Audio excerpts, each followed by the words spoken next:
So hi guys, இந்த video நம்ம எது பார்க்க போகிறோன்னா ஜப்பானில் வரப்போகிற எர்த்குவேக் பற்றி பார்க்க போகிறோம். ஆனால் இந்த வாட்டி வரப்போகிறது எர்த்குவேக் கிடையாது, மெகா குவேக்.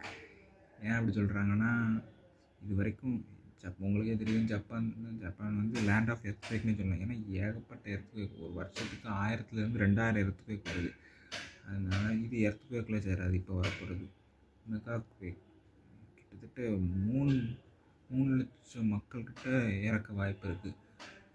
ஆனாலும் ஜப்பான் மாதிரி ஒரு நாடை நான் பார்த்தது இல்லைங்க. ஏன்னா இப்போ இந்த இடத்துல எந்த நாடாக இருந்தாலும் அழிஞ்சிருக்கும். ஆனால் இவ்வளோ ப்ரிகாஷனோட, இவ்வளோ டிசிப்ளின்டாக அவங்க தப்பிக்கிறதுக்கு என்னென்னமோ பண்ணுறாங்க. போர்ட்டபிள் டாய்லெட் அது எல்லாருமே வாங்கிக்கிட்டு இருக்காங்க. அது குடிக்கிற தண்ணி கேன், அப்புறம் கேனில் சாப்பாடு எல்லாமே வாங்கி ப்ரிப்பேர்டாக இருக்காங்க. இவ்வளோ டிசிப்ளின்டான கண்ட்ரியை நான் பார்த்ததில்லை. ஜப்பானை பாதுகாப்பு நம்ம ப்ரே பண்ணிக்கிறோம். Bye guys.